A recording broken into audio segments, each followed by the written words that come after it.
Hello friends, कैसे हैं आप सब। आशा करता हूँ आप सभी अच्छे होंगे। तो मेरा नाम है अमर सिंह यादव। आप सभी देख रहे हैं बीएससी वर्ल्ड। तो आज हम लोग BSc first year zoology first semester के साइटोलॉजी के क्वेश्चन डिस्कस करने जा रहे हैं। लगभग 50 क्वेश्चन डिस्कस करेंगे विद एनालिसिस। तो स्टार्ट करते हैं। पहला क्वेश्चन है, how many pairs of homologous chromosomes are present in human. Human body में, मनुष्य में कितने जोड़ी गुणसूत्र, समजात गुणसूत्र पाए जाते हैं। तो मनुष्य में 46 गुणसूत्र पाए जाते हैं। इन ह्यूमन, मनुष्य में 46 गुणसूत्र होते हैं, मतलब 23 जोड़ी। इसमें से 22 जोड़ी, ये जो लिख रहे हैं जोड़ी में है, 22 जोड़ी ऑटोसोम्स होते हैं, ऑटोसोम्स। और एक जोड़ी सेक्स क्रोमोसोम होते हैं, सेक्स क्रोमोसोम्स। तो मनुष्यों में, ह्यूमन में 46 गुणसूत्र मतलब 23 जोड़ी होमोलोगस क्रोमोसोम्स पाए जाते हैं, जिसमें से 22 जोड़ी ऑटोसोम्स और एक जोड़ी सेक्स क्रोमोसोम होते हैं। तो ऑटोसोम जो होते हैं ये दैहिक, इनको दैहिक भी बोलते हैं हिंदी में, दैहिक गुणसूत्र। और इनको लैंगिक गुणसूत्र बोलते हैं, लैंगिक गुणसूत्र भी कहते हैं। ये होमोलोगस क्या होता है, इसको थोड़ा जान लेते हैं। होमोलोगस और हेटेरोलोगस। होमोलोगस का मतलब होता है जो संरचना और कार्य में समान हो गुणसूत्र। जैसे यहाँ पे हम स्ट्रक्चर बना रहे हैं, आप लोग गेस करिए कौन सा होमोलोगस है, कौन सा हेटेरोलोगस। एक ये गुणसूत्र बनाए हम, ये 2 गुणसूत्र के पेयर हैं। और अगला पेयर कुछ ऐसा है, इस पे यहाँ पे जीन दिखाए गए हैं।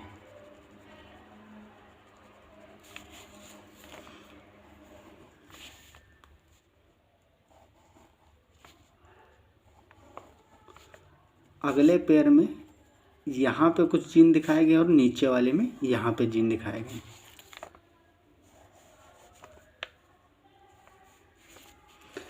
तो ये कुछ प्रकार बने हुए गुणसूत्रों के, इसमें से कौन से होमोलोगस हैं, कौन से हेटेरोलोगस हैं। तो आप लोग देखेंगे इसमें तो ये भी समान है, लगभग इनका आकार लगभग समान है और संरचना और कार्य की दृष्टि से समान। तो ये होमोलोगस है। लेकिन ये इसमें देखो यहाँ पे जीन एक्सप्रेस हो रहा है, लेकिन इसमें जीन नहीं दिखाया गया, मतलब ये हेटेरोलोगस है। और ये इसमें जीन ऊपर आ रहे हैं, इसमें जीन नीचे दिखाए गए हैं, तो मतलब ये भी एक जैसे नहीं हैं। और इस वाले के शेप ही डिफरेंट है, तो ये भी हेटेरोलोगस है। तो इसमें से ये होमो है, होमोलोगस, और ये हेटेरोलोगस है, ये भी हेटेरोलोगस है, और ये भी हेटेरोलोगस है। तो इसमें से केवल एक ही होमोलोगस। अगर इस वाले को होमोलोगस, इस वाले का कैसा बनेगा,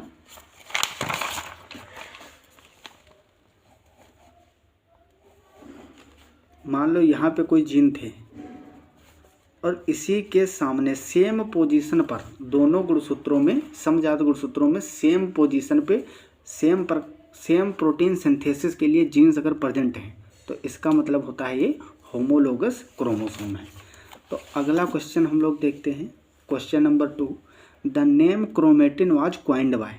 क्रोमेटिन शब्द किसने दिया था। तो एक साइंटिस्ट थे, फ्लेमिंग। इसे गुणसूत्र पे, जो गुणसूत्र होते हैं क्रोमोसोम्स, इस पर डीएनए धागे की समान संरचना ऐसे लिपटी रहती है। तो इसको सर्वप्रथम फ्लेमिंग ने क्रोमेटिन नाम दिया था। इसमें क्या होता है, क्रोमेटिन होते हैं, क्रोमेटिन के ऊपर सोलेनॉइड न्यूक्लियोसोम्स होते हैं, उसके अंदर हिस्टोन प्रोटीन और डीएनए होते हैं। तो डीएनए इसी तरह के क्रोमेटिन फाइबर के रूप में क्रोमोसोम के ऊपर लिपटे होते हैं। तो क्रोमेटिन शब्द सर्वप्रथम फ्लेमिंग द्वारा दिया गया था, साइंटिस्ट थे फ्लेमिंग। अगला question number 3, the terminal end of a chromosome is called. Chromosomes का अंतस्थ सिरा, जो ऊपर वाला सिरा है, एंड है क्रोमोसोम का, इसको क्या कहते हैं? तो इसको टीलोमियर कहते हैं। टर्मिनल एंड जो होता है क्रोमोसोम का, उसको टीलोमियर कहते हैं। Question number 4, centromere is a part of chromosome which help in the. जो सेंट्रोमियर होता है, सेंट्रोमियर क्या होता है? ये जो प्राथमिक संकीर्णन दिख रहा है, ये गुणसूत्र है पूरा, इसमें जो बीच में ये नेरो हो गया है, पतला हो गया है, यहाँ पे जो दिख रहा है, इसी को बोलते हैं सेंट्रोमियर। तो सेंट्रोमियर किस में हेल्प करता है? इस सेंट्रोमियर में काइनेटोकोर लगे होते हैं, इस तरह से काइनेटोकोर। जब मेटाफेज स्टेट प्रोफेज जब सेल डिवाइड करती है, तो माइटोसिस या मियोसिस में स्पिंडल फाइबर जो जुड़ते हैं, तो इन्हीं काइनेटोकोर से जुड़ते हैं और अपोजिट ध्रुवों की ओर इनको खींच के ले जाते हैं। ठीक है, तो ये जो है सेंट्रोमियर, ये इसकी गति में सहायता करता है, क्रोमोसोम की गति में, movement of chromosome. Centromere chromosome के मूवमेंट में कार्य महत्वपूर्ण भूमिका निभाते हैं। अगला क्वेश्चन है question number 5, number of autosomes in human sperm is. अभी आप लोगों को ऑटोसोम बता दिए थे कि 22 जोड़ी ऑटोसोम्स होते हैं, तो इसमें आंसर 22 चला जाएगा। अगला क्वेश्चन है question number 6, the long and short arm of chromosome are designed respectively as. तो जो शॉर्ट आर्म होती है उसको क्यों से डिनोट करते हैं, और जो लॉन्ग आर्म होती है, लॉन्ग को क्यों से और शॉर्ट वाली को पी से डिनोट किया जाता है। मान लो हेट्रोलोगस है, एक बड़ी है भुजा, एक छोटी है, तो इस बड़ी भुजा को क्यों से और छोटी वाली भुजा को पी से रिप्रेजेंट किया जाता है। Question number 7, an unfertilized human egg contains. जो अनफर्टिलाइज्ड एग है उसमें कौन सा, इसमें से कौन सा ऑप्शन उसके लिए सही होगा? 2 एक्स क्रोमोसोम, देखो 2 तो होंगे नहीं क्योंकि अनफर्टिलाइज्ड है।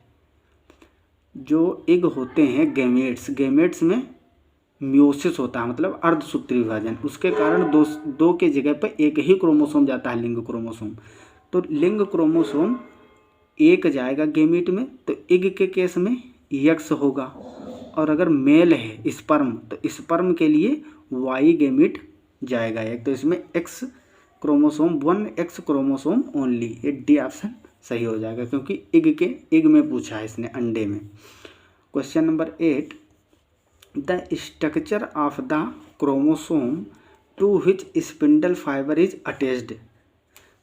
वह स्ट्रक्चर कौन सा है, गुणसूत्र की वह संरचना जिस पे तर्कु तंतु लगते हैं। तो अभी इससे पहले बताए थे सेंट्रोमियर पे काइनेटोकोर लगे होते हैं, जिससे कि स्पिंडल फाइबर तर्कु तंतु जुड़ जाते हैं सेल डिवीजन के टाइम, तो इसमें सेंट्रोमियर सही हो जाएगा। Question number 9, who used the word chromosomes. Chromosome शब्द किसने दिया था? तो आप लोग जानते ही होंगे, बहुत ही इजी क्वेश्चन है, बेसिक। तो इसको वाल्डियर ने सन 1888 में क्रोमोसोम नाम दिया था गुणसूत्र को। Question number 10, solenoid is a structure of. Solenoid की संरचना होती है, तो ये 30 नैनोमीटर व्यास के संघनित क्रोमेटिन तंत्र होते हैं। इसमें एक सोलेनॉइड में 6 न्यूक्लियोसोम होते हैं, एक सोलेनॉइड 6 न्यूक्लियोसोम से मिलकर बना होता है। क्रोमेटिन, संघनित क्रोमेटिन तंत्र होते हैं fibre. Question number 11, the distance between 2 genes in a chromosome is measured in crossover units which represent.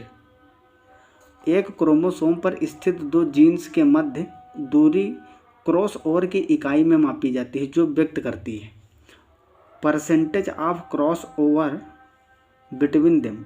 उनके मध्य जो 2 जीने हैं, मान लो ये गुणसूत्र हैं, इस पे एक जीन यहाँ पे प्रेजेंट है और एक यहाँ पे, तो इसके बीच की जो डिस्टेंस है उसकी बात करी जा रही है कि क्रॉसिंग ओवर में कैसे मेजर किया जाता है। तो उनके मध्य क्रॉसिंग ओवर के प्रतिशत को निकालने के लिए ये दूरी बहुत ही महत्वपूर्ण होती है। Question number 12, the chromosomal number in the meiocyte of house flies. House fly बहुत ही इम्पोर्टेंट है इस चैप्टर के लिए। न्यूक्लियस और क्रोमोसोम जो चैप्टर है साइटोलॉजी का, इसमें हाउस फ्लाई पे, घरेलू मक्खी पे बहुत क्वेश्चन पूछता है, क्योंकि आगे जो मेंडलिज्म पढ़ोगे आप लोग, मेंडल के नियम थे, उन्होंने दिया था और एक्सपेरिमेंट किया था मटर पे, उसके बाद के जो साइंटिस्ट आए थे उन लोगों ने किया था घरेलू मक्खी पे, तो उस पर बहुत क्वेश्चन पूछता है। तो इसमें क्रोमोसोम जो है 12 होते हैं मियोसाइट में। Question number 13, a chromosome in which the centromere is situated close to its end so that one arm is very short and other very long is called, इसको क्या बोलेंगे? एक्रोसेंट्रिक। एक क्रोमोसोम जिसमें सेंट्रोमियर सिरे के समीप है, ऐसे समझो, सेंट्रोमियर की पोजीशन के अकॉर्डिंग क्रोमोसोम को 5 पार्ट में डिवाइड किया गया है। on the basis of position of centromere chromosomes are divided in 5 types, 5 प्रकार के होते हैं। नंबर 1, अगर क्रोमोसोम में सेंट्रोमियर मिड में है तो उसको बोलेंगे मेटासेंट्रिक। देखो पहले प्रकार बताते हैं, एक ऐसा हो सकता है और इस तरह से हो सकता है और एक इस तरह से भी हो सकता है। कुछ ऐसे होते हैं क्रोमोसोम जिसपे एकदम टॉप पे सेंट्रोमियर होता है, कुछ में अब्सेंट होता है। तो जिसमें मिड में होगा दोनों के, ये दोनों आर्म ऊपर और नीचे वाली बराबर हैं, तो सेंट्रोमियर मिड में है, इसको नाम दिया गया मेटासेंट्रिक। और जिसमें एक आर्म हल्की छोटी और एक हल्की बड़ी होती है, इसको कहते हैं सब मेटासेंट्रिक। क्या बोलते हैं? सब मेटासेंट्रिक। और जिसमें एक आर्म एकदम छोटी ही हो जाए, बहुत ही शॉर्ट हो जाए, यही केस था, क्वेश्चन यही था, एक आर्म बहुत ही छोटी हो जा रही है, एक बहुत बड़ी है, तो इसको बोलते हैं एक्रोसेंट्रिक। और जिसमें टॉप पे चला जाता है एकदम, सेंट्रोमियर इस गुणसूत्र के टॉप में है, 2 लोब नहीं, सिंगल लोब ही बन पा रहा है, तो इसको बोलते हैं टीलोसेंट्रिक। टीलो शब्द हमेशा अंतस्थ के लिए या एंड के लिए यूज किया जाता है। जिसमें सेंट्रोमियर अब्सेंट होता है क्रोमोसोम में, उसको एसेंट्रिक बोलते हैं, एसेंट्रिक। हिंदी में मेटासेंट्रिक को मध्य केंद्र की और सब मेटा केंद्रिक को उपमध्य केंद्र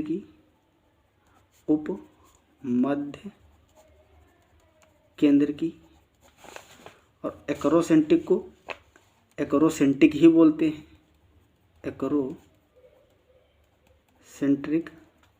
और टीलोसेंट्रिक को अंत केंद्र की और इसको आकेंद्र की बोलते हैं। तो आपका क्वेश्चन कुछ इस प्रकार था, a chromosome in which the centromere is situated close to its end so that one arm is very short and other very long। एक बहुत ही छोटी हो जाए और एक बहुत बड़ी, तो इस केस को एक्रोसेंट्रिक बोलते हैं। Question number 14, in polytene chromosomes dark bands are visible, these bands are formed by the apposition of, किसके अपोजिशन पे? पॉलीटीन क्रोमोसोम में गहरे बैंड दिखाई देते हैं, या बैंड किसके जमाव के द्वारा बनते हैं। यहाँ पे अपोजिशन नहीं, डिपोजिशन होना चाहिए, डिपोजिशन ऑफ। तो क्रोमोनिमेटा जो होते हैं क्रोमोसोम पर, क्रोमोनिमेटा पर क्रोमोसोम, इसका आंसर बी चला जाएगा। Question number 15, in eukaryotes basic structural unit which is made of histone and DNA. Eukaryotes में आधारीय संरचना इकाई जो हिस्टोन तथा डीएनए की बनी होती है, उसको क्या बोलते हैं? तो उसको न्यूक्लियोसोम बोलते हैं। न्यूक्लियोसोम ये जो है ऐसी संरचना, इसमें हिस्टोन प्रोटीन और डीएनए दोनों मिलकर न्यूक्लियोसोम बनाते हैं। इस तरह देख सकते हो आप लोग, मान लो ये एक न्यूक्लियस, ये है हिस्टोन प्रोटीन और इस पर इस तरह से डीएनए लिपटा हुआ होता है। तो डीएनए और हिस्टोन प्रोटीन, ये क्या है आपका डीएनए और ये है हिस्टोन प्रोटीन, हिस्टोन प्रोटीन। इस तरह के स्ट्रक्चर को क्या बोलते हैं न्यूक्लियोसोम। इस तरह के 8 अरेंज होते हैं। मान लो एक और न्यूक्लियोसोम बना लिए, उस पर भी डीएनए इस तरह से लपटा है, फिर अगला हिस्टोन बनाए, इस तरह से 8 रिंग में अरेंज होते हैं हिस्टोन और उस पर डीएनए लिपटा होता है, उसको बोलते हैं न्यूक्लियोसोम। एक न्यूक्लियोसोम में 8 हिस्टोन यूनिट्स होती हैं। और ये हिस्टोन प्रोटीन जो है, ये हिस्टोन प्रोटीन किससे बनी होती है, ये बनी होती है H2A, H2B, H3 और H4 और एक यूनिट यहाँ पे लगी होती है जिसको बोलते हैं H1। ये H1 है। ये डीएनए जो इस पर राउंड कॉइलिंग होती है डीएनए की, उसको यहाँ पे बांधने के काम आता है। और जो हिस्टोन प्रोटीन होती है ये क्षारीय प्रकृति की होती है, बेसिक नेचर होता है इसका।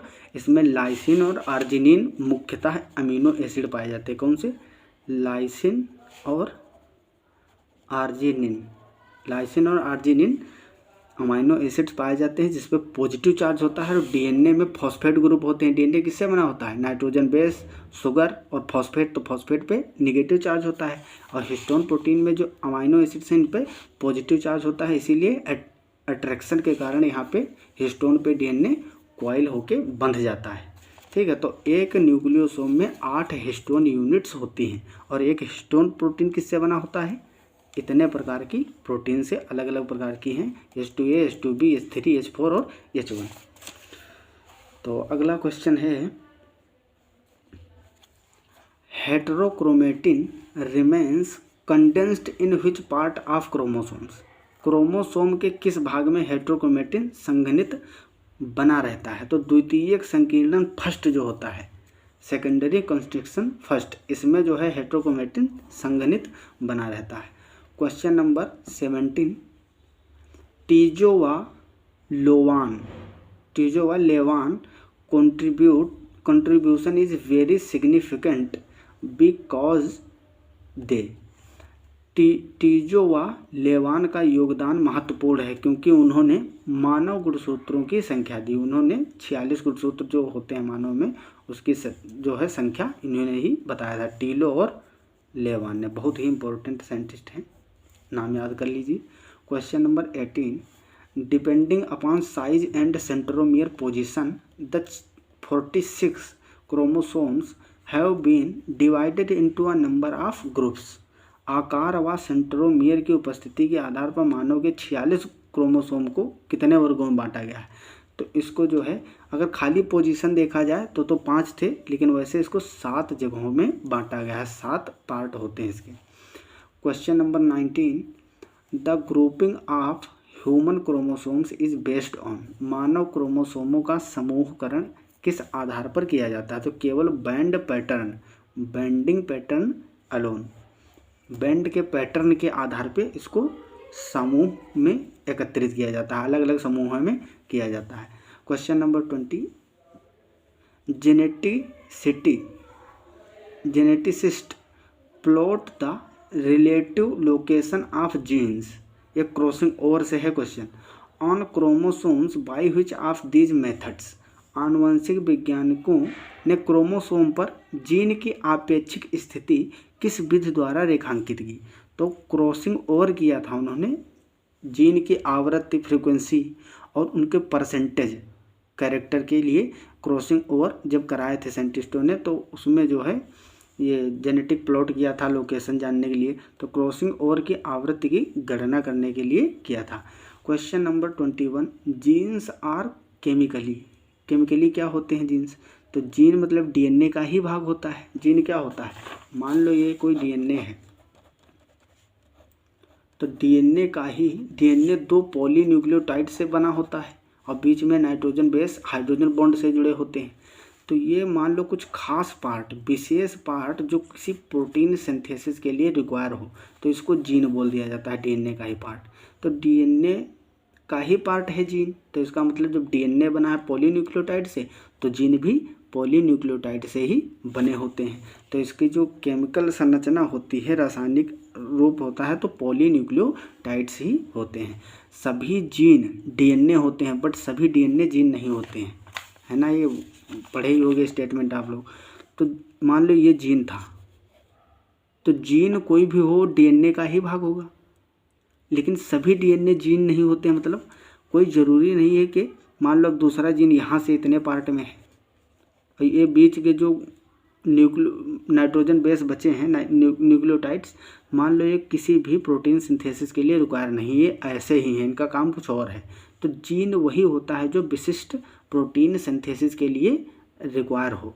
तो बीच का जो पार्ट रहेगा इसको जीन नहीं बोलोगे। तो मतलब all DNA are not genes, जितने भी डीएनए होते हैं सब जीन नहीं होते हैं। अब ये पार्ट जो है डीएनए का जीन नहीं है, लेकिन सभी जीन, ये भी जीन, ये भी जीन, ये सब क्या है, डीएनए ही है। तो सभी जीन डीएनए होते हैं, लेकिन सभी डीएनए जीन नहीं हो सकता है। Question number 22, genes are located in, genes कहाँ पाए जाते हैं, राइबोसोम्स, लाइसोसोम्स। राइबोसोम, लाइसोसोम ये तो सेल ऑर्गेनेल्स हैं, इस पर कहाँ पाई जाएगी, या क्रोमोसोम्स या स्फीरोसोम्स। तो करेक्ट आंसर है सी, क्रोमोसोम्स, क्रोमोसोम पे पाए जाते हैं। वो सिर्फ डीएनए होता है, डीएनए का पार्ट ही जीन होता है। Question number 23, the chemical nature of chromatin is, chromatin की रासायनिक प्रकृति कैसी होती है, तो इसकी अम्लीय होती है। हिस्टोन व नॉन हिस्टोन प्रोटीन होते हैं इसमें। Experimental verification of the chromosomal theory of inheritance was given by, वंशानुगतिकी के क्रोमोसोमल सिद्धांत जिसको सटन और बावेरी ने दिया था, प्रायोगिक प्रमाण किसने दिया था, इसको, ये जो थी वंशानुगतिकी क्रोमोसोमल सिद्धांत, इसको सटन और बावेरी ने दिया था। लेकिन इसका प्रायोगिक प्रमाण जो अभी इससे पहले हाउस फ्लाई की बात कर रहे थे, उस पर थॉमस हंट मॉर्गन ने अपना एक्सपेरिमेंट किया था। तो इन्होंने क्रोमोसोमल सिद्धांत, क्रोमोसोमल थ्योरी का इस पे प्रायोगिक प्रयोग किया था, एक्सपेरिमेंट, फिर प्रमाण दिया था कि हाँ ये जो क्रोमोसोमल सिद्धांत है ये सही है, जो सटन और बावेरी ने दिया था इससे पहले। Question number 25, number of histone proteins in each nucleosome core is, अभी बताया था आपसे कि एक न्यूक्लियोसोम के अंदर 8 हिस्टोन प्रोटीन की यूनिट्स होती हैं, तो इसमें आंसर जाएगा 8। Question number 26, karyotype is, karyotype क्या होता है, तो ये क्रोमोसोम पूरक जो जीवों की प्रत्येक जाति के लिए विशिष्ट होते हैं उसको कैरियोटाइप कहते हैं। Chromosome complement which is specific for each species of living organisms. Question number 27, the genes which are confined to differential region of Y chromosome only are called, तो इसको होलेंड्रिक कहते हैं। होलेंड्रिक जीन किस पे पाए जाते हैं, वाई क्रोमोसोम पे। बहुत क्वेश्चन पूछा जाता है, बार बार रिपीट होता है। Question number 28, the polytene chromosomes were discovered for the first time in, polytene chromosome सर्वप्रथम किस जीव में खोजे गए थे, तो ये कायरोनोमस एक जीव होता है, कायरोनोमस, जिसमें पॉलीटीन क्रोमोसोम सर्वप्रथम खोजे गए थे। आप लोगों को बता दें कि हमारे चैनल पे इसकी जो है डिटेल क्लासें भी हो रही हैं, लेक्चर एकदम पूरा सीरीज में चल रहा है। बीएससी फर्स्ट ईयर का फर्स्ट सेमेस्टर कंप्लीट कराया जा रहा है। आप लोग वहाँ से जाके पूरा डिटेल स्ट्रक्चर जो है, साइटोलॉजी पूरी, सेल ऑर्गेनेल्स है, सेल मेम्ब्रेन है और न्यूक्लियस है, क्रोमोसोम, इन सब के पूरे लेक्चर अपलोड किए जा रहे हैं। आप लोग वहाँ से अपने नोट्स और पीडीएफ भी मिल जाएगा, नोट्स भी बना सकते हो और पीडीएफ भी आपको प्रोवाइड किया जाएगा। अच्छा पीडीएफ मेरा खुद का लिखा हुआ और डिटेल में समझाया भी जा रहा है। एक बार जाके ज़रूर देखिए, क्लास करेंगे आपको खुद पता चल जाएगा कि सारा मटेरियल उपलब्ध है। ऑफकोर्स फ्री, कोई भी पैसे नहीं लग रहे हैं, आप लोगों की हेल्प के लिए ही ये सब किया जा रहा है। तो question number 29, telomere repetitive DNA sequence control the function of eukaryotic chromosomes because they, telomere पुनरावृत्ति डीएनए अनुक्रम यूकैरियोट्स क्रोमोसोम के कार्य के नियंत्रण करते हैं, क्योंकि ये क्या होते हैं, क्रोमोसोम हानि को रोकते हैं। Question number 30, arrangement of chromosome, arrangement of chromosomes in in the order of decreasing length is termed. लंबाई के घटते क्रम में डिक्रीजिंग ऑर्डर में क्रोमोसोम की व्यवस्था कहलाती है, तो इसको आइडियोग्राम बोलते हैं।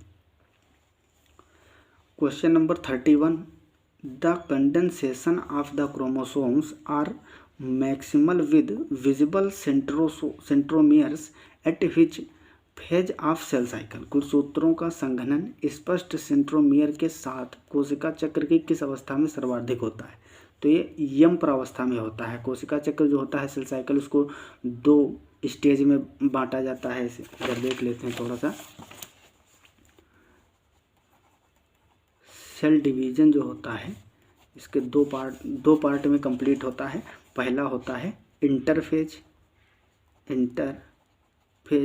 जिसको बोलते हैं अंतरावस्था, और एक होता है यम स्टेज। अब इस इंटरफेज में भी 3 पार्ट होते हैं, G1, S और G2, और G0 भी होता है। वो इसमें इंक्लूड इसी में होता है, मान के चलो G0। इसमें वो ऐसी कोशिकाएं होती हैं जो इनएक्टिव होती हैं सेल डिवीजन के पर्पज से, तो उसको G0 में वो जो चली जाती हैं वो डिवाइड नहीं कर पाती हैं। कर सकती हैं लेकिन ऐसा नहीं है कि कर नहीं सकती, उपापचयी रूप से ये सक्रिय होती हैं कोशिकाएं G0 वाली। और अगला है यम स्टेज, इसमें प्रोफेज है, मेटाफेज है, टीलोफेज है, ये सब इसके पार्ट हैं। तो आप लोग लेक्चर देखेंगे चैनल पर जाके, प्लेलिस्ट मिल जाएगी, प्लेलिस्ट में जाओगे पूरी क्लासें मिलेंगी, वहाँ से देखोगे और पूरा अच्छे से कंप्लीट कराया गया है। तो यहाँ इतना डिटेल नहीं हो सकता क्योंकि क्वेश्चन प्रैक्टिस चल रहा है।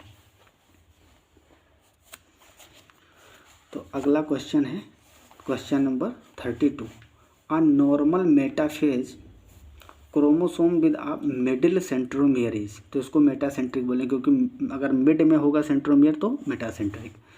Question number 33, the mails of grasshopper जो होता है टिड्डा, उसके नर की बात करी जाती है, नर टिड्डा की, and moths possess 2 sets of autosomes and.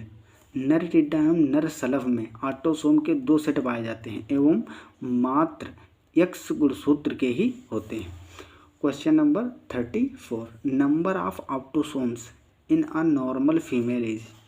एक सामान्य स्त्री में ऑटोसोम कितने होते हैं? तो 44 होंगे, 22 जोड़ी, क्योंकि ऑटोसोम चाहे नर हो या मादा हो दोनों में, अरे एक जोड़ी बस लिंग गुणसूत्रों को छोड़ दो तो बचे हुए जो 44 होंगे 22 जोड़ी वो ऑटोसोम्स हो जाते हैं, चाहे नर की बात की जाए या मादा की, मेल या female. Question number 35, the point at which the polytene chromosomes appear to be attached to together is known as. उस बिंदु को जिस पर पोलिटीन गुणसूत्र एक दूसरे से जुड़े दिखाई देते हैं क्या कहते हैं? तो उसको सेंट्रोमियर कहते हैं, क्योंकि सेंट्रोमियर पे काइनेटोकोर होता है, उसी से स्पिंडल फाइबर जुड़ते हैं। Question number 36, Balbiani discovered special type of chromosomes from the salivary gland of Chironomus larva which are recognised by the presence of. ये जो बाल्बियानी थे तो इन्होंने कायरोनोमस लार्वा मतलब डिंभक में लार ग्रंथियों से एक विशेष प्रकार के गुणसूत्र की खोज की। उसको क्या नाम दिया था? पिड्डी और कुंडली दोनों। ठीक, पिड्डी और कुंडली इसमें बैंड्स और लोब दोनों होते हैं, ऐसे क्रोमोसोम की खोज किया था इन्होंने Balbiani. Question number 37, who used the frequency of recombination between gene pairs on the same chromosome as a measure of the distance between genes and mapped their position on the chromosomes। समान chromosome पर gene युग्मों जैसे जीनों के मध्य दूरी का मापन के मध्य पुनः संयोजन के आवृत्ति तथा क्रोमोसोम पर उनकी स्थिति के मैप का उपयोग किसके द्वारा किया गया? तो अल्फ्रेड स्टर्टीवेंट थे, साइंटिस्ट अल्फ्रेड स्टर्टीवेंट, इन्होंने जीन मैप भी तैयार किया था। ये किसके शिष्य थे? ये जो फल मक्खी पे किए थे प्रयोग, उन्हीं के शिष्य थे। क्वेश्चन नंबर 38, अरे जो थॉमस हंट मॉर्गन पढ़े थे अभी, जिन्होंने फल मक्खी पे प्रायोगिक प्रमाण दिया था क्रोमोसोमल थ्योरी का, तो उसके शिष्य थे ये अल्फ्रेड स्टर्डीवेंटी। उन्होंने जीन मैप तैयार किया था। उसी जीन मैप के आधार पर आज भी जीनोम का संश्लेषण मतलब विश्लेषण किया जा रहा है। जितने भी क्रोमोसोम से रिलेटेड डिस्कवरी हो रही हैं सब जीन मैप में बहुत ज़्यादा जीन मैप हेल्प कर रहा है उसमें। क्वेश्चन नंबर 38, पॉलीटीन और giant chromosomes are found in. Polytene या जायंट, जायंट मतलब बहुत ही बड़े प्रकार के एबनॉर्मल क्रोमोसोम्स होते हैं, तो ये ड्रोसोफिला की लाल ग्रंथियों में पाए जाते हैं।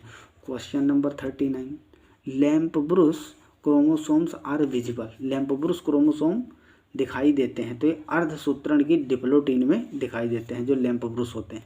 Question number 40, doubling of the chromosomes is termed as.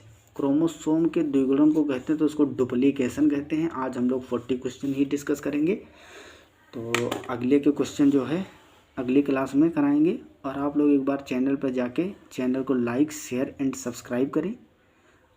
Channel का नाम तो जानते ही होगे, उसी तो देख रहे हो, BSc वर्ड में, ठीक है।